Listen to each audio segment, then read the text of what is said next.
더 나은 내일을 준비하는 시간 KBS 1라디오 김성환의 시사야. 방역당국이 오는 26일부터 시작되는 코로나19 예방접종 시행의 세부 계획을 발표했습니다. 만 65세 이상의 고령층에게는 당분간 아스트라제네카 백신을 접종하지 않기로 결정했는데요. 정부는 이 같은 일정 변경이 올 11월에 집단 면역을 형성한다는 목표에 영향을 주지는 않을 것이다라고 밝혔습니다. 대한예방의학회 코로나19 대책위원회 위원장인 국립암센터 예방의학과 김호랑 교수 연결해서 조금 더 자세한 얘기 나눠보겠습니다. 교수님 안녕하십니까? 네, 안녕하세요. 네, 일단 현재 확진자 추이부터 좀 여쭤보고 싶어요. 지금 300명대를 설 명절 연휴 기간 동안에 유지하다가 오늘 오후 9시 잠정 집계치를 보니까 내일은 400명대 중반 정도가 지금 예상된다고 하는 보도가 나오고 있는데요. 지금 현재 확산 추세 어떻게 평가하십니까? 예, 지난 1주간을 보면 하루 평균 약 384명이었거든요. 이제 확산세를 보는 지표인 감염 재생산 수는 거의 1.0입니다. 그래서 즉 발생 수준이 크게 늘지도 않고 줄지도 않은 상태에서 계속 정체되어 있는데요. 아무래도 설 연휴 동안 접촉이 늘어났기 때문에 이번 주와 다음 주 중에는 조금 늘어날 수 있을 것 같습니다. 방역당국이 오늘 코로나 백신 세부 계획을 발표했는데요. 65세 이상 고령층은 백신 접종 우선순위에서 뺐습니다. 이 여러 차례 전문가 회의에서도 이 조건 부과를 권고한 바가 있는데요. 방역당국이 이렇게 판단한 배경이 어떤 거라고 보십니까? 예, 사실 저도 예방접종 전문위원회 위원으로서 계속 네. 논의를 같이 해왔는데요. 무엇보다 식약처에서 아스트라제네카 백신에 대해서 18세 이상 접종 가능한 품목 허가는 했는데 네. 65세 이상에서는 의사 판단하에 신중하게 접종하라는 조건을 달았습니다. 네. 이것 때문에 마치 아스트라제네카 백신의 안전성에 문제가 있는 것처럼 비춰지게 됐고 의료진들에게 책임 전가를 하는 것이 아니냐 이런 반발이 나오게 된 거죠. 이런 상황이 되니 요양병원의 고령자를 포함한 모든 입소자를 이제 원래 계획은 접종하는 게 가장 먼저였는데 그게 네. 어려운 상황이 되어버린 겁니다. 그래서 일단 65세 미만 의료진과 요양병원 시설 종사자에게 먼저 접종하는 걸로 순서를 조금 바꾸게 된 거고요. 그러면 65세 이상은 앞으로 이제 아스트라제네카 백신의 임상시험이 3월 말쯤 나올 것으로 예상되는데 그걸 보고 나서 시행하거나 아니면 그 사이에 혹시 화이자나 모더나 백신이 들어오면 그걸 접종하거나 이런 방법으로 바뀌게 될 것 같습니다. 지금 그래도 큰 어떤 문제가 있지는 않겠죠? 그 사이에? 예, 그렇습니다. 순서가 조금 바뀐 것이기 때문에 전체 계획 자체가 차질이 생기지는 않을 것 같습니다. 근데 사실 올 11월 집단 면역 형성 이게 이제 정부의 목표가 아니었습니까? 근데 이 목표가 달성되기 좀 어렵다 이런 얘기도 나오는데요. 그런 목표에는 큰 변화가 없을까요? 가장 중요한 이제 요소는 네. 이제 백신을 공급해 주기로 한 회사에서 약속을 제대로 잘 지킬 것인가 하는 것이 가장 문제이고요. 실제로 백신 도입만 제대로 된다면 한국의 의료 시설이나 그동안의 예방접종 경험으로 봐서 예방접종은 빠르게 이루어질 수 있을 것으로 보입니다. 지금 그렇게 되면은요. 지금 아스트라제네카 백신을 65세 이하에 일단 우선 접종을 하게 되고 또 의료진을 중심으로 해서 접종을 하게 되면 그동안에 이제 요양병원을 중심으로 해서 집단 감염이 많이 일어나지 않았습니까? 근데 65세 이상 고령층은 그럼 어떻게 하는 거냐? 이런 걱정이 좀 생길 수밖에 없거든요. 그렇죠. 예, 사실 그 부분이 저도 좀 아쉬운 부분이어서 저는 네. 이제 요양병원이나 시설에 계신 고령층을 이번에 아스트라제네카 백신으로 먼저 접종하길 원했었는데요. 지금 현재로는 이제 종사자부터 접종하게 되는 거여서 일단은 외부로부터 들어오는 감염 위험은 좀 줄어들 수 있습니다. 그렇지만 여전히 이제 입소자들 접종이 완료될 때까지는 방역 수칙 잘 지키고 지금 하는 것처럼 주기적 검사를 지속해야 될 것 같습니다. 근데 지금 아스트라제네카 백신만 들어오는 게 아니잖아요. 화이자부터 그렇죠. 시작해서 모더나 계속 쭉 이후 백신들이 들어올 텐데 지금 들어오는 백신을 최대한 빨리 고령층부터 맞출 수 있는 방법, 접종하는 방법 이런 건 없을까요? 예, 그렇습니다. 사실 1분기에 빠르게 접종하려고 해서 지금 그런 거고요. 2분기에는 지금 화이자와 모더나가 좀 더 들어올 것 같고요. 특히 이제 모더나는 5월 달에는 충분한 양이 들어올 것 같습니다. 그런데 이제 그때까지 기다리기가 어려워서 그런 거죠. 사실 2분기까지 생각하면 고령층 예방접종에는 큰 어려움이 없을 것으로 보입니다. 네. 그리고 지금 이제 러시아 백신이죠. 스푸트니크 V에 대한 국제사회 관심이 계속 높아지고 있는 상황인데요. 일단 구체적인 계약 단계가 현재 진행되고 있지 않다. 이게 방역 당국의 공식적인 입장인데 일단 좀 효능이 맨 처음에 그 러시아에서 백신 개발했다고 했을 때 이건 임상적으로 검증이 안 된 거야. 이런 얘기가 많았거든요. 정말 효능이 있긴 있는 겁니까? 예, 그렇죠. 사실 뭐 의심하는 사람들도 있었지만 러시아가 지금까지 의료 수준이나 백신 개발의 역사를 보면 굉장히 발전된 나라이고요. 이번에 그 스푸트니크 V 백신의 효능에 대해서 란센 논문에 낸 결과를 보면 네. 92%로 상당히 좋은 결과를 보고했습니다. 백신 작동 방법은 아스트라제네카와 같은 방식이거든요. 네. 근데 아스트라제네카보다 효능은 더 좋았고 안전성도 괜찮은 것으로 보입니다. 지금까지 중증 이상 반응 보고가 없었고요. 이미 러시아 이외에도 약 25개국에서 사용 승인을 받고 접종이 진행되고 있습니다. 그럼 우리나라도 좀 빨리 도입할 수 있는 방법은 없는 겁니까?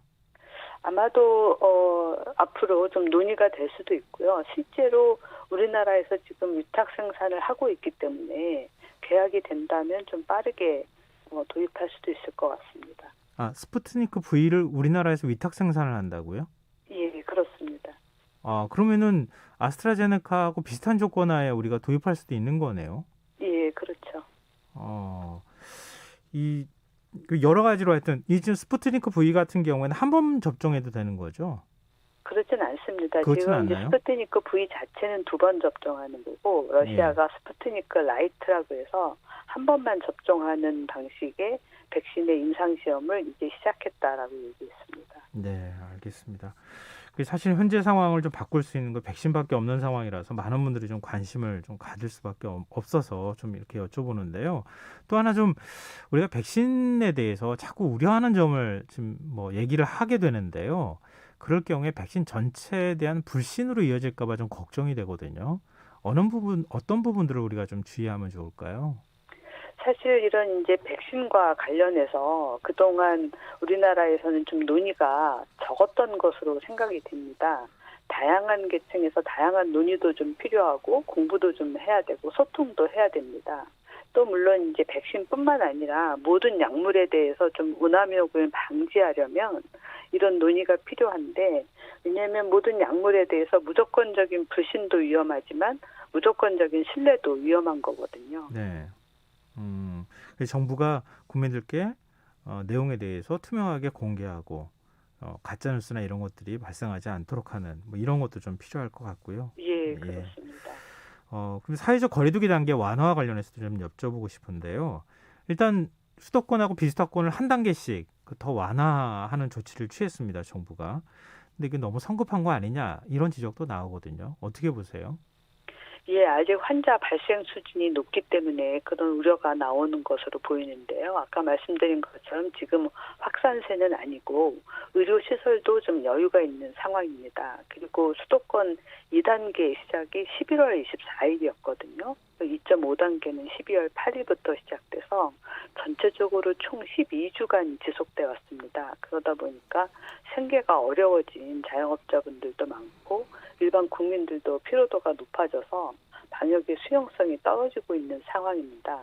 사실 이제 설 연휴 전에 2단계로 내릴 수 있는 기준은 됐지만 이제 설 연휴에 감염 위험이 더 높아지기 때문에 지금까지 유지해 왔던 거거든요. 그래서 이제는 좀 완화할 필요가 있다고 보입니다. 또 5인 이상 사적 모임 금지 조치는 계속 유지가 되는 거 아닙니까? 근데 그렇죠. 예. 직계 가족에 대해서는 예외를 적용해서 거주지가 달라도 모임을 할 수 있게 했는데 형제나 자매간 모임은 또 금지를 했어요. 이게 어떻게 이런 조치를 한 배경이 뭘까요? 좀 과해 보이기는 하는데요. 예. 그 메시지는 부모 자식 간 만남은 어쩔 수 없는데 그 외에는 가능하면 5인 이상 모임 금지를 지켜달라는 겁니다.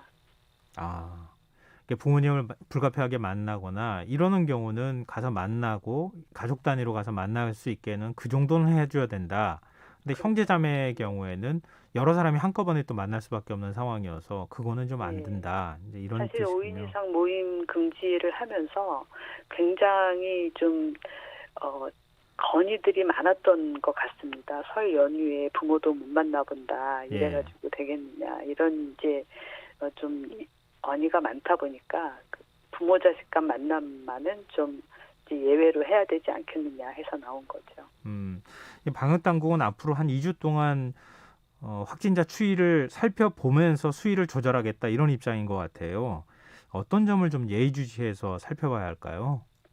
예, 무엇보다 충분한 검사를 해서 검사 양성률 1%대를 유지할 수 있도록 해야 됩니다. 그러기 위해서는 설 연휴에 접촉이 있었던 사람이나 또 이제 다음 주부터는 종교시설에서 새로운 단계 조정에 따라서 대면 예배가 늘어나게 되거든요. 네. 이때 종교 모임 참석하신 분은 가능한 한 적극적으로 검사를 받아보도록 하는 것이 필요할 것 같습니다. 문재인 대통령이 3월부터는 새 거리두기 방안을 마련해 시행할 계획이다 이렇게 밝혔는데요. 이 지금 대략 밑그림을 좀 그리고 발언한 듯한 느낌도 받게 되거든요. 근데 이 큰 틀에서 어떤 방향을 좀 설정한 게 있습니까? 예, 말씀하신 방향은 앞으로 이제 백신 접종이 시작되지만 적어도 올해 1년은 최소한 지속될 거기 때문에 지속 가능성을 위해서 가능한 한 앞으로는 어떤 시설의 문을 닫는 것은 가급적 하지 말고 방역 수칙을 지켜가면서 시설주와 이용자 모두 책임 방역을 한 방향으로 나가자 하는 것으로 생각하고 있습니다.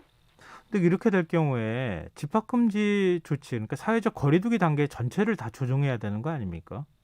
예, 그래서 지금 논의를 많이 하고 있고요. 아마도 집합 금지보다는 모임의 규모, 5인 이상 모임 금지라든지 10인 이상 모임 금지 이런 방법으로 단계 조정이 이루어질 것으로 생각됩니다.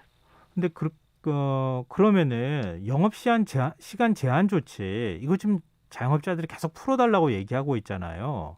그런 거하고 무관하게 진행이 되는 겁니까? 아니면 영업 시간 제한 조치는 풀고 업종별로 구체적인 행동을 좀 규제하는 방식이라든가 모임을 좀 그렇죠. 규제하는 방식이나 이런 그러니까 방식으로 가는 겁니까? 지금은 유흥시설은 2단계부터 문을 닫고 이렇게 했는데 네. 그런 거 없이 가장 최고 단계에서는 시간을 9시나 10시 이후에 모든 업종에 대해서 문을 닫게 하고 그 외에는 시간 제한은 없도록 하면서 대신에 사람들 개인 간의 모임 규모 자체를 단계가 높아질수록 줄여가는 방법으로 하게 되지 않을까 싶습니다. 근데 이건 좀 만약에 발생할 수 있는 문제를 좀 여쭤보는 건데요. 만약 4차 대유행이 또 발생했다. 이러면은 그런 방식을 유지하기가 좀 어려운 거 아닌가요? 이제 4차 유행이 오지 않도록 해야 되겠죠. 사실 유행이 시작될 때 초기 단계에 보여있는 사인들이 있습니다. 검사 양성률이 높아진다든지 감염 재생산수가 높아진다든지 하는 그런 사인들이 있거든요. 그걸 빨리 캐치해서 오히려 단계를 빨리 올려서 규모가 더 커지지 않도록 조정하는 것이 필요하고요. 네. 앞으로 그런 방향으로 진행이 되지 않을까 싶습니다. 마지막으로 짧게 이거 하나 좀 여쭤볼게요. 반려동물이 지금 확진 판정을 받는 경우가 생기는데요. 어떤 점을 좀 주의하면 좋을까요? 예, 아직까지 이제 사람에서 반려동물로 감염이 이루어지긴 했지만 반려동물에서 사람 감염 보고까지는 없습니다. 그렇지만 무엇보다도 반려동물이 감염이 안 되도록 하려면 가족 중에 확진자 나오지 않도록 더 조심하고 또 특히 이런 이제 감염 시대에는 반려동물과의 밀접 접촉도 네. 줄이도록 해야 될 것 같습니다. 네, 알겠습니다. 오늘 말씀 고맙습니다. 예, 감사합니다. 네, 지금까지 국립암센터 김호란 교수였습니다. KBS 일라디오 김성환의 시사야 1부 순서는 여기서 마무리하고요. 저는 11시 정각 2부에 다시 오겠습니다.